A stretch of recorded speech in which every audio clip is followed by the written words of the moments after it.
Selamat pagi anak-anak, kembali bersama Ibu Isti Kurnaidi.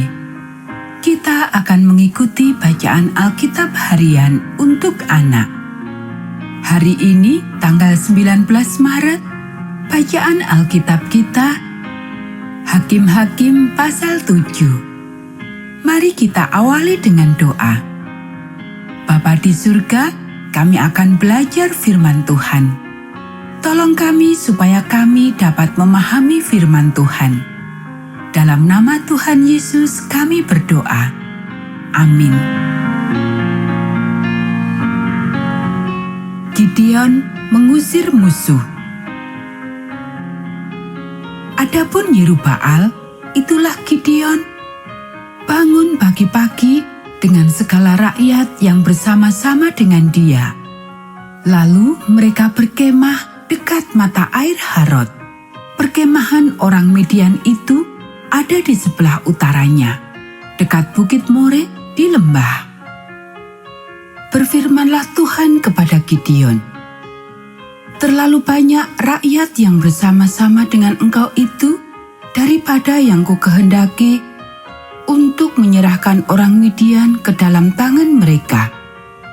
Jangan-jangan orang Israel memegah-megahkan diri terhadap aku sambil berkata, 'Tanganku sendirilah yang menyelamatkan aku.' Maka sekarang, serukanlah kepada rakyat itu demikian. Siapa yang takut dan gentar, biarlah ia pulang, enyah dari pegunungan Gilead." Lalu pulanglah 22.000 orang dari rakyat itu, dan tinggallah 10.000 orang. Tetapi Tuhan berfirman kepada Gideon, "Masih terlalu banyak rakyat. Suruhlah mereka turun minum air, maka aku akan menyaring mereka bagimu di sana. Siapa yang kufirmankan kepadamu, inilah orang yang akan pergi bersama-sama dengan engkau. Dialah yang akan pergi bersama-sama dengan engkau. Tetapi barang siapa yang kufirmankan kepadamu, inilah orang yang tidak akan pergi bersama-sama dengan engkau, dialah yang tidak akan pergi." Lalu Gideon menyuruh rakyat itu turun minum air, dan berfirmanlah Tuhan kepadanya, "Barang siapa yang menghirup air dengan lidahnya seperti anjing menjilat, haruslah kau kumpulkan tersendiri. Demikian juga semua orang yang berlutut untuk minum." Jumlah orang yang menghirup dengan membawa tangannya ke mulutnya ada 300 orang.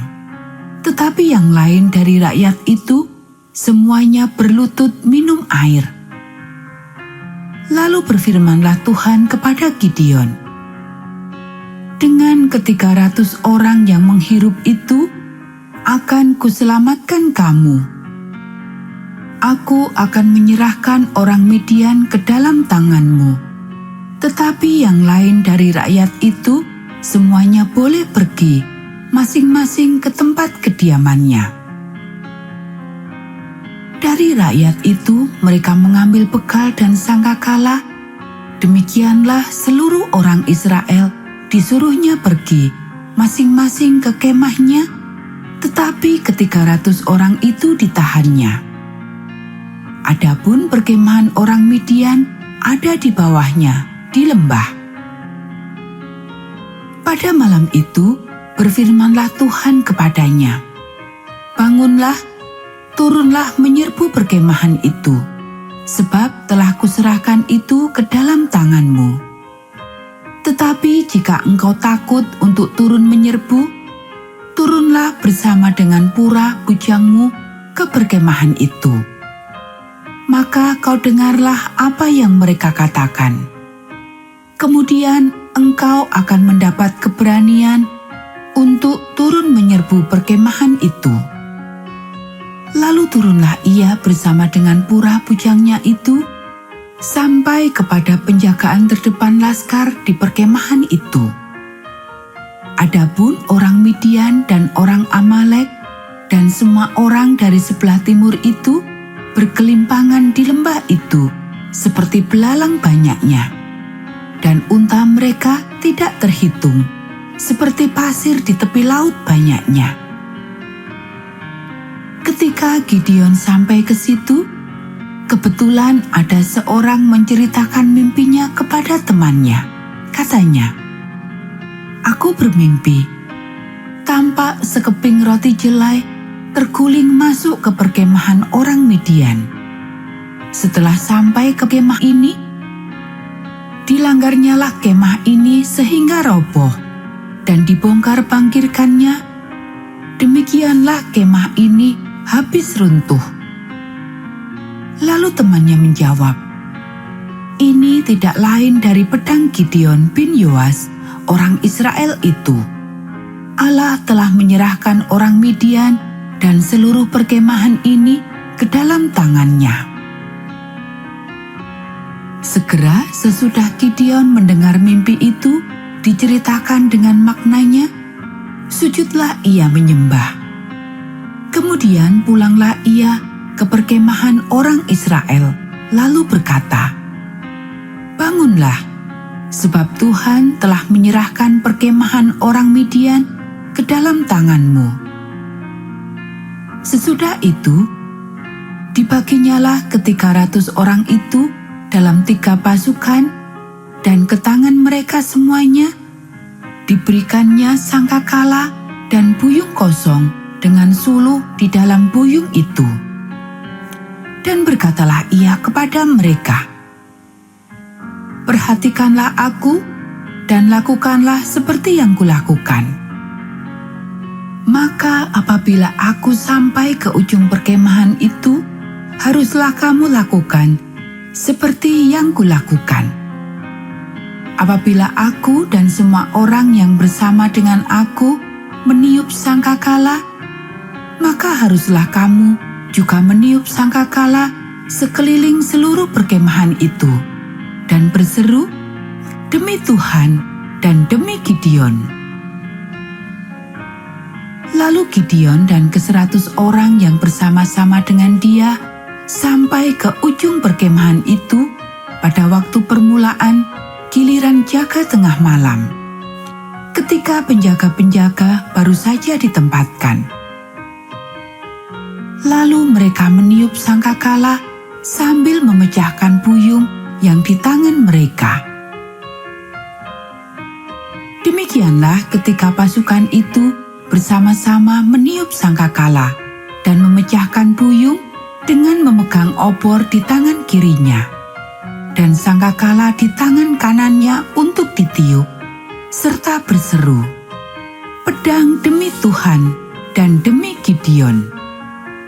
Sementara itu, tinggallah mereka berdiri, masing-masing di tempatnya, sekeliling perkemahan itu, tetapi seluruh tentara musuh menjadi kacau balau, berteriak-teriak dan melarikan diri.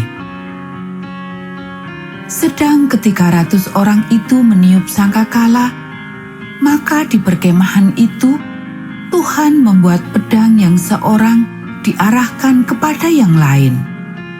Lalu larilah tentara itu sampai ke Bet-sita, ke arah Serera sampai ke pinggir Abel Mehola dekat Tabat. Kemudian dikerahkanlah orang-orang Israel dari suku Naftali dan dari suku Asher dan dari segenap suku Manasye, lalu mereka mengejar orang Midian itu.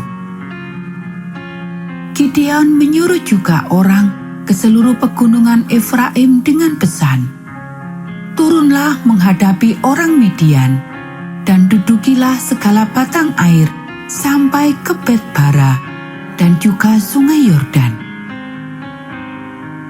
Maka semua orang Efraim dikerahkan, lalu mereka menduduki segala batang air sampai ke Bet-bara, juga sungai Yordan.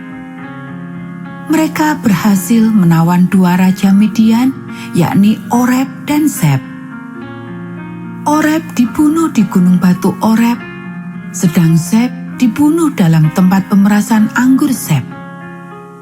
Mereka mengejar orang Midian itu, lalu mereka membawa kepala Oreb dan kepala Seb kepada Gideon di seberang sungai Yordan. Anak-anak, demikianlah bacaan firman Tuhan hari ini. Mari kita akhiri dengan doa.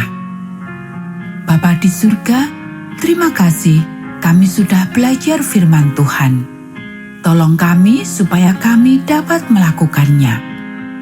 Kiranya Tuhan memberkati kami hari ini saat kami beribadah dan melayani Tuhan. Dalam nama Tuhan Yesus kami berdoa.